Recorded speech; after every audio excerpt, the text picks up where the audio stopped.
नमस्कार, मी उर्मिला. माझ्या मराठी अन्नपूर्णा चॅनलमध्ये तुमचं खूप खूप स्वागत आहे. आज मी आहे ना, तुम्हाला मस्त अशी तांदुळाची भाजी बनवून दाखवणार आहे, रानभाजी. तर ही भाजी ना शक्यतो पावसाळ्यामध्ये जास्त प्रमाणामध्ये आढळून येते, जास्त प्रमाणात दिसते. आणि ही भाजीचं महत्त्व आहे ना, आयुर्वेदामध्ये खूप असं मानलं जातं. खूप सारे महत्त्व आहे ह्या भाजीचे.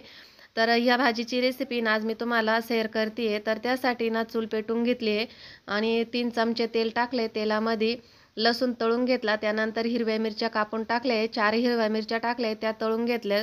1 चमचा जिरे आणि कांदा कांदा पण आहे ना टाकलाय मी. तर थोडी वेगळ्या पद्धतीने बनवून दाखवते तुम्हाला कांदा टोमॅटो टाकून. तर ह्या भाजीचं आहे ना खूप सारं महत्त्व आहे. तर बाळंतीणबाईसाठी आपण जर ही भाजी करून दिली ना, तर तिला आहे ना दूध वाढीसाठी मदत होते. आणि डोळ्याच्या आजारासाठी म्हणजे आपले डोळे आहे ना आता चिपडतात, त्यांना अशी सफेद कलरची घाण येते ना, तर ती पण येत नाही. खूप सारे महत्त्व आहे ह्या भाजीचे, डोळ्यासाठी खूप उपयोगी आहे. तर अशा ह्या भाजीचे महत्त्वपूर्ण भाजीची रेसिपी आज आपण बघणार आहोत. तर कांदा टोमॅटो परतून झाला आणि त्यानंतर आहे ना धुतलेली ना तांदूळाची भाजी टाकली. ती पण भाजी ना स्वच्छ अशी 2-3 पाण्याने धुवून घेतली आहे आणि पाणी निथरून घेतलं आहे. पाणी जास्त प्रमाणात घ्यायचं नाही आहे. आणि ह्या भाजीचं आहे ना पूर्ण पाणी आटेपर्यंत आहे ना परतून घ्यायची आहे. म्हणजे ना मात्रट लागत नाही. नाहीतर पाणी जर असलं ना तर भाजी ना थोडीशी मात्रट लागते ही. त्यामुळे ना पाणी सर्व पाणी ना आटून टाकायचं आहे तिचंवालं परतल्यानंतर. कारण भाजी ही कोवळी असते ना, तिला पाणी भरपूर प्रमाणामध्ये सुटतं आणि भाजीची क्वांटिटी ना आधी भरपूर अशी दिसते, पण परतल्यानंतर आहे ना तिची क्वांटिटी कमी होती.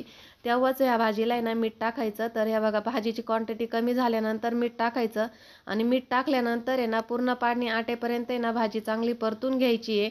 म्हणजे आहे ना भाजीचं मात्रटपणा कमी होतो आणि भाजी चवीला छान लागते. तर हे बघा अशा पद्धतीने आहे ना आपली भाजी तयार झाली आहे. पण थोडंसं पाणी आहे भाजीमध्ये, तर हे पूर्ण पाणी आटेपर्यंत आहे ना भाजी मी परतून घेणार आहे. तर बघा थोडंसं पाणी दिसतंय तुम्हाला कढईमध्ये, तर हे पाणी आटेपर्यंत आहे ना ही भाजी परतून घ्यायची. आणि भाजी आहे ना आता पूर्ण झाली आहे आपली. तर ही रेसिपी तुम्हाला कशी वाटली कमेंट करून नक्की सांगा. आवडल्यास लाईक शेअर आणि सबस्क्राईब करायला अजिबात विसरू नका. तर भेटू पुढल्या रेसिपीमध्ये. तोपर्यंत बाय, धन्यवाद.